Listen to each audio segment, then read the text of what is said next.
Nos vamos a meter un poquito con la política, retomamos la política porque estamos en modo mundialístico, pero no nos queremos olvidar de todo eso otro que algunos quieren que nos olvidemos. Está Lucas Romero, analista político del otro lado de la línea, a quien respetamos muchísimo y que queremos escuchar. ¿Cómo te va, Lucas? Adri Balaguer, buenas tardes. Buenas tardes, Adri. ¿Cómo andan ustedes? ¿Cómo va todo? Todo muy bien, por suerte. Bueno, acá recién hablábamos con Hernán de Goñi y nos preguntábamos si Adorni es un cuadro indispensable para el gobierno que se resiste a entregarlo, ¿no? Digo, lo pide la opinión pública, se lo va a pedir esta semana al Congreso, y sin embargo resiste el presidente las presiones. ¿Por qué? Bueno, es el interrogante que se desprende de una decisión que no tiene lógica en su interpretación, ¿no? Uno no encuentra razones y motivos por los cuales el presidente, razones y motivos justificables, ¿no? Uh-huh. Por los cuales el presidente sostiene a un funcionario como Adorni en el contexto en el que está este funcionario, ¿no? Yo digo que un jefe de gabinete cumple varias funciones. Una función es la de ser un interlocutor válido entre el gobierno y el resto de los actores políticos, que sea un facilitador de ese diálogo con el resto de los actores. No es la función que está cumpliendo Adorni, no. Es una función que hoy la cumple Diego Santilli. Incluso Adorni pareció entremeterse en esa función, pero naturalmente ya con esta situación de Adorni, ni siquiera Adorni aparece en esas reuniones que tiene Santilli con el resto de los interlocutores políticos para poder facilitar la acción de gobierno. Un ministro, un jefe de gabinete puede ser ministro coordinador, es decir, alguien que vincule, ¿no? Que facilite la coordinación entre las diferentes áreas de gobierno. Tampoco parece ser esa una función esencial que hoy está cumpliendo Adorni. No pareciera ser un gabinete que está siendo coordinado por el jefe de gabinete. Uh-huh. Quizás la única función que uno le encontraba a Adorni era la función originaria de Adorni, que nació siendo vocero, y que ya como jefe de gabinete se había transformado en el principal vocero del gobierno, es decir, en un instrumento de comunicación de la acción de gobierno. Pero dada esta circunstancia que está atravesando Adorni y la crisis de confianza, de reputación, de credibilidad que está sufriendo el funcionario, tampoco hoy puede ejercer esa función. Uh-huh. Entonces, ahí aparece lo que yo llamo una dramática simetría entre el altísimo costo que está pagando el gobierno por sostener a este funcionario y el beneficio casi imperceptible que se observa de mantenerlo en el cargo, ¿no? Esa simetría es la que nos lleva a pensar cuáles son los motivos por los cuales el presidente sostiene a Adorni. Y yo creo que lo riesgoso, lo peligroso para el gobierno es que la inexplicable razón del sostenimiento de Adorni invita al público a pensar a sospechar.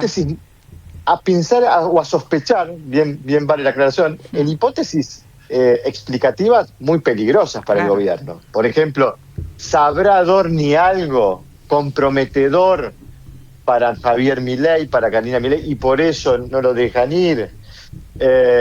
¿Estará involucrado Adorni en algún tipo de acción no debida del presidente o de la secretaria general y por eso no? Bueno, todo esto es una externalidad negativa de algo que me parece que el presidente debe tener presente, que el ejercicio de la representación política no se desactiva una vez concluido el proceso electoral. No es que nosotros elegimos representantes y después los representantes hacen lo que quieren. Uh-huh.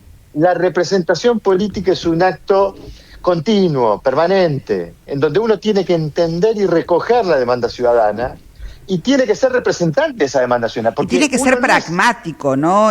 Lucas, en este sentido también, porque ¿qué sentido tiene que la economía hoy esté dando señales de ir por la autopista si la política va por la colectora? Digo, como decíamos recién con Hernán, hay un montón parados en la banquina, pero vos tenés a la política que va por la colectora y contramano. Entonces, digo, sí. Una cosa te tapa la otra.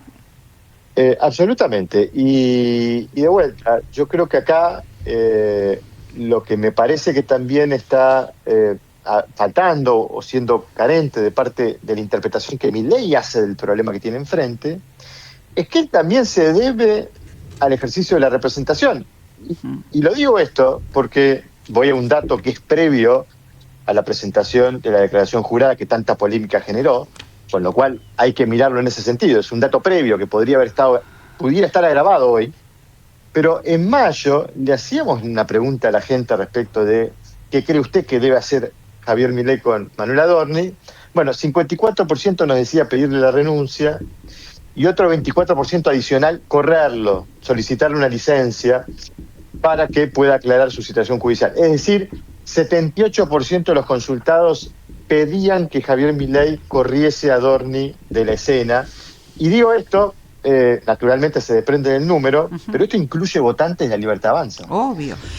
Solo el 36% de los votantes de la Libertad Avanza del 2025 decían que había que mantenerlo. Es decir, la mayoría de los propios votantes le están pidiendo al presidente correr a Adorni. Por eso digo, ahí hay una ausencia de una representación política de esa demanda ciudadana que el presidente debía reconocer. Total, Lucas. Ahora digo, justamente hablando de esa alianza electoral, ¿vos crees que llegaron a la puerta del cementerio político de Adorni, ¿no? Porque no vamos a meter a toda la gestión en la misma bolsa.